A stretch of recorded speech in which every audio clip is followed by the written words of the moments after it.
कुछ सैनिक कहते हैं हमारी सरकार ने विसंगति करी है। कुछ सैनिक भाई मुझे बताते हैं कि हमारे अफसरों ने हमारे साथ विसंगति करी है, लेकिन मैं सही मायने में इन दोनों को जिम्मेदार मानता हूँ, सरकार को भी और अब बड़े अफसरों को भी। बड़े अफसरों ने गद्दारी करी अपने छोटे जवान जेसीओज के साथ, तो कहीं ना कहीं वो तो महागद्दार आदमी है।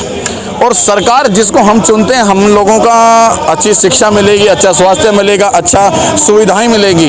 वहाँ सरकार लॉलीपॉप दे देते कि हम आपको OROP देंगे, लेकिन मिला क्या? बाबा जी का ठुल्लू, कुछ नहीं मिला। मतलब जय हिंद, जय भारत। और एक बार आप सभी का स्वागत करूंगा दोबारा से आपके चैनल के अंदर CCN न्यूज़ 24 में।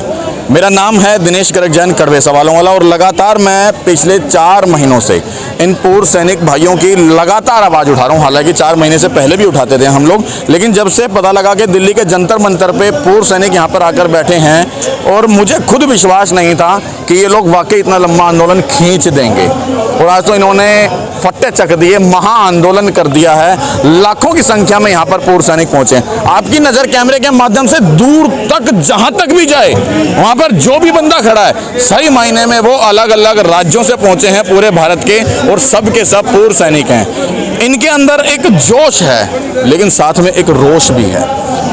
माथे पे पसीना है और आंख में एक नमी है। क्यों? क्योंकि कहीं ना कहीं इनके साथ विसंगति हुई है। कुछ सैनिक कहते हैं हमारी सरकार ने विसंगति करी है। कुछ सैनिक भाई मुझे बताते हैं कि हमारे अफसरों ने हमारे साथ विसंगति करी है, लेकिन मैं सही मायने में इन दोनों को जिम्मेदार मानता हूँ, सरकार को भी और अब बड़े अफसरों को भी। बड़े अफसरों ने गद्दारी करी अपने छोटे जवान जेसीओज के साथ, तो कहीं ना कहीं वो तो महागद्दार आदमी है। और सरकार जिसको हम चुनते हैं, हम लोगों का अच्छी शिक्षा मिलेगी, अच्छा स्वास्थ्य मिलेगा, अच्छा सुविधाएं मिलेगी। वहाँ सरकार लॉलीपॉप दे देते कि हम आपको OROP देंगे, लेकिन मिला क्या? बाबा जी का ठुल्लू, कुछ नहीं मिला। मतलब आपने रेवाड़ी के अंदर, मैं सीधा सीधा बात करूं, मोदी जी को कह रहा हूं ये बात कि आपने रेवाड़ी के अंदर एक रैली करी, पूर्व सैनिकों का भरपूर समर्थन आपने मांगा और इन्होंने दिया। और आपने एक वादा किया कि मैं आपका जो हक है OROP वो दिलवाऊंगा। इसलिए इन्होंने अपना पूरा समर्थन दिया कि शायद ये व्यक्ति है जो हमारे हक की बात कर रहे हैं, तो हम इनको समर्थन दें। लेकिन ये लोग फिर वही, जैसे हमने सुना ना कि अनपढ़ होते हैं ये लोग, ये बेवकूफ़ होते हैं सैनिक, ये सिर्फ हाँ और जी जी जी जी जी कहना सीखा। वही शायद इन लोगों ने वहाँ पे किया और उनकी बातों में आके उन लोगों को समर्थन पूरा दिया। आपको समर्थन दिया, आपको प्रधानमंत्री बनाया, पार्षद हम बनाएं, विधायक हम बनाएं, सांसद हम बनाएं, प्रधानमंत्री हम बनाएं, मुख्यमंत्री हम बनाएं। क्यों? क्योंकि हम लोगों के पास वोट की ताकत है, हम लोगों के पास वोट है। मतलब हम लोग आपको एक पद पे बिठाने के बाद रोजगार दें, और आप उस पद पे बैठने के बाद हम सबको बेरोजगार बनाते हैं। हकीकत ये है, क्योंकि कहीं ना कहीं यदि आपके घर के अंदर चूल्हा चौका चल रहा है, तो वो कहीं ना कहीं हम लोगों की बदौलत है। अगर हम लोग अपना वोट ना देते आपको, तो आपकी सरकार ना बनती।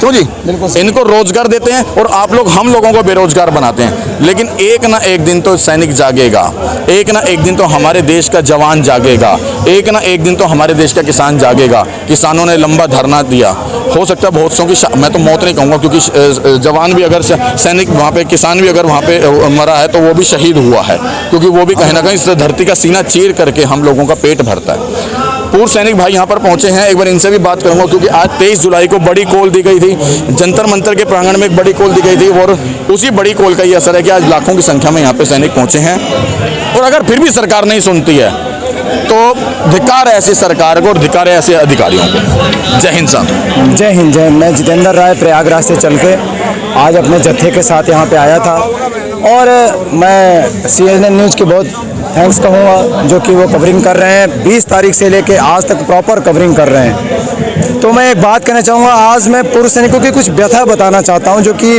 विगत कुछ दिनों में, अब आप सोचिए कि हमेशा पूर्व सैनिक, आज कितना मुझे मतलब तरस आने लगा है कि सरकार के ऊपर, कि अभी तक वो क्यों नहीं जग रही है। सभी के बाल बच्चे हैं, सभी की नौकरी है, सभी के पैसे, सब कुछ है, रिजर्वेशन करा के आते हैं, सबको बार बार यहाँ पे कॉल किया जा रहा है, बार बार 5 महीने से यहाँ बैठे हुए हैं। आखिर सरकार चाहती क्या है?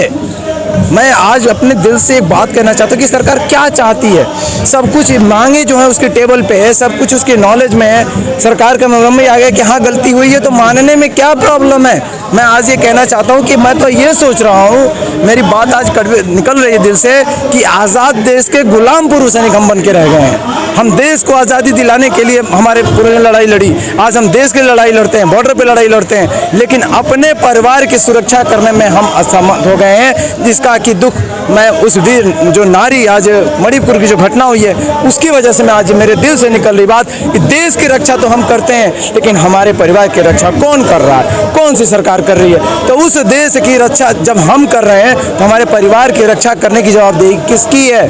मणिपुर की घटना के ऊपर मैं ये बात कह रहा हूँ। इस प्रकार की कई घटनाएं आज पूर्व सैनिकों के साथ भारतवर्ष में हो रही हैं, और पूर्व सैनिक, मैं दिल से आज कहना चाहता हूँ, मेरे को रोना आ रहा है कि इतने असहाय कर दिया है पूर्व सैनिकों को सरकारों ने कि दर दर भटक रहे हैं। मतलब कहने का मतलब है कि कहीं का नहीं छोड़ा। हमारी बार वीडियो की पेंशन आप सब कुछ जानते हैं, इतने दिन से कवरेज हो रही है, सब कुछ विसंगतियां हैं, उसके बारे में चर्चा नहीं करूंगा। लेकिन आज मैं एक पूर्व सैनिक के बारे में चर्चा करूंगा कि पूर्व सैनिक कितना असहाय हो गया है आज की डेट में। हमारी पेंशन पे तलवार आप चला दो, आपकी पेंशन 3-3 उस पर कोई तलवार चलाने वाला नहीं, आप कुछ भी पारित कर लो, आपको कोई बोलने वाला नहीं है। तो मैं आज कड़क भाषा में बोलना चाहता हूँ कि बहुत हो गया, 5 महीने यहाँ पे निकाल दिया हम लोगों ने। आज ये लाखों की जो भीड़ आई है, ये लाखों की भीड़, करोड़ों की चोट आपको पड़ेगी 2024 के अंदर अगर आपने हमारी बात नहीं सुनी तो। इस बात का मैं आह्वान करता हूं आपको। और कहते हैं कि हम कानून से बंधे हुए हैं, हम कुट कुट के कानून धरा हुआ है, हम वो कार्य नहीं कर पा रहे जो कि बाकी लोग करते हैं, क्योंकि कानून को हम मानते हुए संविधान के दायरे में कार्य कर रहे हैं। लेकिन एक वोट की चोट जो है वो भी एक संवैधानिक तरीका है, उससे हम चोट करेंगे अगर आपने हमारी बात नहीं मानी तो। और दूसरी बात आज मैं कहना चाहता हूं कि पूर्व सैनिकों की ऐसी बदहाल हाल हो गई है भारतवर्ष के अंदर, सभी जगह पर रोना आता है मुझे देखते हुए कि मतलब समझिए कि नौकरी प्रीमेच्योर रिटायरमेंट को अलग कर दिया। हमारे सेना के जवान 18-18, 19-19 साल में रिटायरमेंट आते हैं, उनके बच्चे छोटे छोटे होते हैं। सरकार कहती है कि रीसेटलमेंट पोस्ट की तरफ आपको नौकरी दी जाएगी। आज सारी नौकरी को, सारी सर्विसेज को इस सरकार ने संविदा पे और कॉन्ट्रैक्ट पे डाल दिया, और वहां पर हमारे पूर्व सैनिकों का शोषण हो रहा है। वो पूर्व सैनिक जो कि सेना में रहते थे वहां शोषण अफसरों ने किया, बाहर निकलने के बाद भी शोषण हमारा अफसरों ने किया। और शुरुआत में करना चाहता हूं 1 पेंशन सतवीर साहब के जिम्मेदार को मैं देता हूं, सतवीर साहब को जिम्मेदार। क्यों? क्योंकि आपकी देख रेख में लागू हुआ। आज भी आप खड़े होकर बोलिए ना कि ये गलत हुआ है, क्यों नहीं बोल रहे हैं? आप आके जवाब दीजिए, क्योंकि आपकी देख, हमने आपको अपना मुखिया चुना था, आपकी देख रेख में क्यों गलत लागू हो गया? उसी तरह पूर्व सैनिक जब कहीं नौकरी का सिक्योरिटीज की नौकरी देते हैं, आज ब्रिगेडियर, कर्नल सब लोग सिक्योरिटी चला रहे हैं, और एक पूर्व सैनिक को 25,000 30,000 की सैलरी को 15-15,000 रुपए देके उसका सिविल के अंदर भी शोषण कर रहे हैं। और प्राइवेट कंपनी के अंदर उनको तनख्वाह नहीं मिलती है। ये बताइए, जब तनख्वाह नहीं मिलेगी तो शोषण हो रहा है कि नहीं हो रहा? क्या हम व्यथा सुनाएं आपको? पूर्व सैनिकों की ये व्यथा हो गई है आज की डेट में भारतवर्ष के अंदर। मैं वो शब्द नहीं कहना चाहता हूँ जो मतलब बिल्कुल ही अलर्गल है। मैं बात कह रहा हूँ कि अभी इतना मतलब रोना आता है भारत देश के सरकार के। आखिर उस महिला जो वहाँ पे उनको नंगा घुमाया गया, उससे प्रशासन क्या कर रहा था? पुलिस प्रशासन क्या कर रहा था? पुलिस की देख रेख में क्यों हुआ? पुलिस वहाँ खड़ी थी, क्यों नहीं गोली मार दिया उसी टाइम? हम कहते हैं कि भारत माता माता हमारी होती है, तो इस देश की हर नारी, हर हमारी माँ बहन है। तुम वो पुलिस वाला जो वहाँ पर था,